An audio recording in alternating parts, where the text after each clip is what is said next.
Good morning, students. So once again, I welcome you all in my online home class.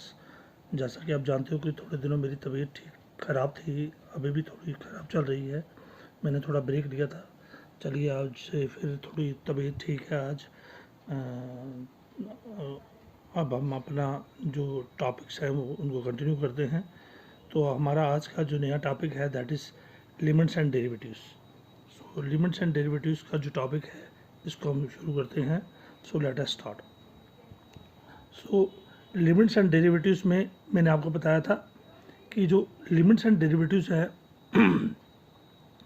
आपको मैंने बताया था कि मैथमेटिक्स की एक ब्रांच है calculus which deals with differential calculus and integral calculus.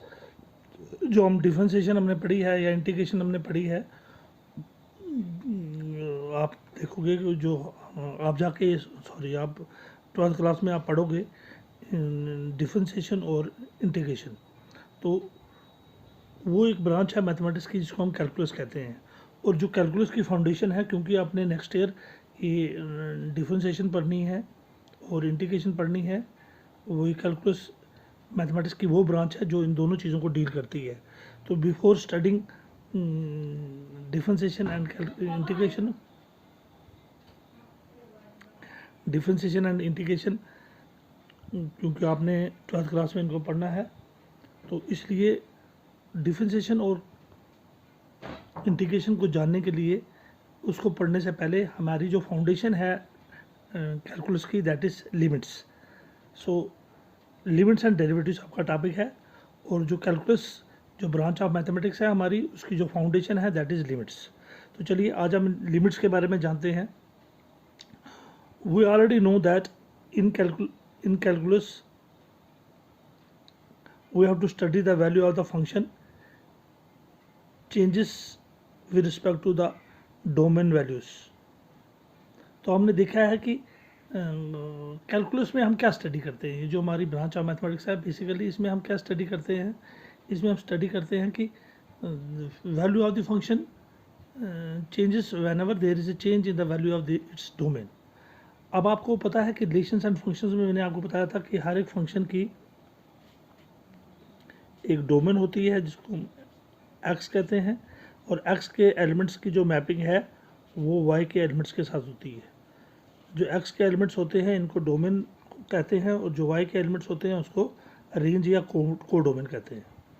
तो कैलकुलस में हम क्या पढ़ते हैं, in calculus we study the value of the function changes. Function की वैल्यू चेंज होती है whenever there is with respect to the domain values. Whenever there is change in the value of domain, जब X की values में change होती है, हम change करते जाते हैं, एक्स की जो वैल्यू हम जब चेंज करते हैं तो वाई की वैल्यू में ऑटोमेटिक चेंज होता है। तो कैलकुलस में हम इसी चीज़ को स्टडी करते हैं कि जब भी डोमेन की वैल्यूज़ में चेंज होगी तो there will be a change in the value of the function, तो फंक्शन की वैल्यू में भी चेंज होगी। फॉर एग्जांपल हमारी फंक्शन है y is equal to F X या y is equal to 2x। अगर हम x की वैल्यू 1 डाल दें तो 2 इंटू 1 वाई क्या हो जाएगा, फंक्शन की वैल्यू 2 हो जाएगी। और अगर x की वैल्यू 2 डाल दें तो 2 इंटू 2, एक्स की वैल्यू 1 डालें तो 2 इंटू 1 2, और अगर x की वैल्यू 2 डाल दें तो 2 2 ज़ा 4, और x की वैल्यू अगर 3 डाल दें तो 2 3 ज़ा 6। तो हमने देखा जब भी हम डोमेन की वैल्यूज़ 1 2 3 चेंज करते हैं तो फंक्शन की वैल्यू भी ऑटोमेटिकली चेंज होती है। सो आपने देखा कि कैलकुलस में हम क्या स्टडी करते हैं, we study that the value of the function changes with respect to the domain values. So whenever there is change in the value of domain then the value of the function also changes. और limits क्या है, when we have to find the value of function in the neighborhood of value of domain। तो जब भी हमें domain की value के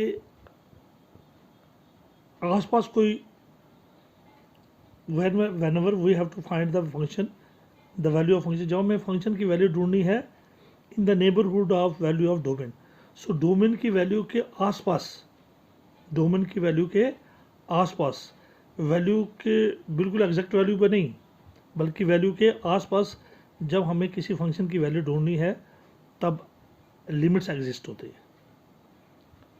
सो whenever we have to find the value of function in the neighborhood of the value of domain, तो then there exist limits. तो वहाँ पर लिमिट्स का जन्म होता है. तो लिमिट्स का जन्म कब होता है? जब भी हमें किसी फंक्शन की वैल्यू ढूंढनी होती है. कहाँ पर? In the neighbourhood of the value of domain, domain की वैल्यू के आसपास. फॉर एग्जांपल लेट एक फंक्शन है F of is equal to X plus 3.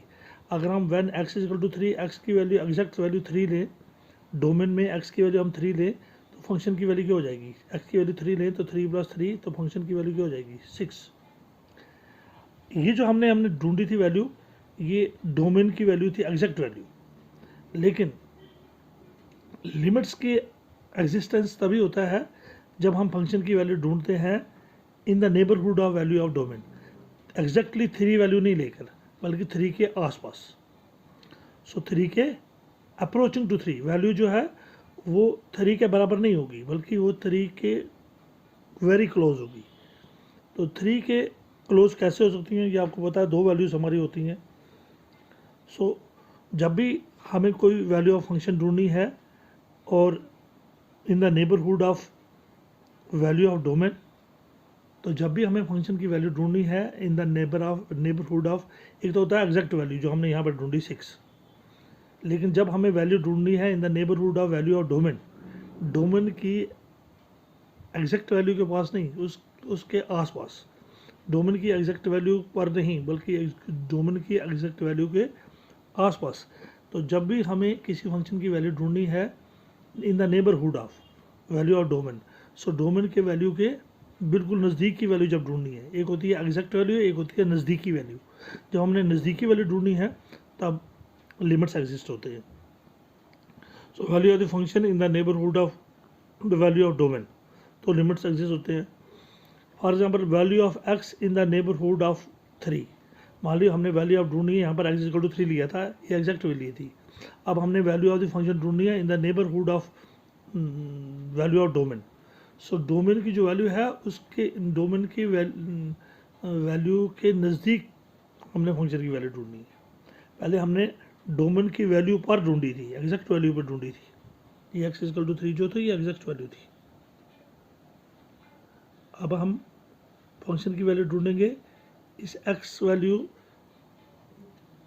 इस डोमेन की वैल्यू के नेबरहुड में, इसके बिल्कुल क्लोज में. तो बिल्कुल near to 3, not exactly equal to 3. अब हम वैल्यू हमने एग्जैक्टली इक्वल टू 3 ढूंढी थी तो वो वैल्यू आई 6. लेकिन जब हम वैल्यू ढूंढते हैं near to 3, very close to 3, तब हमें लिमिट्स का लिमिटिंग वैल्यू लेनी होती है. So value of X in the neighbourhood of 3, neighbourhood of 3 होता है, नेबरहुड ऑफ 3 को हम कहते हैं क्लोज टू 3. तो neighbourhood in the neighbourhood of 3 का मतलब होता है पहले हमने एग्जैक्ट वैल्यू ढूंढी, वो क्या थी 6.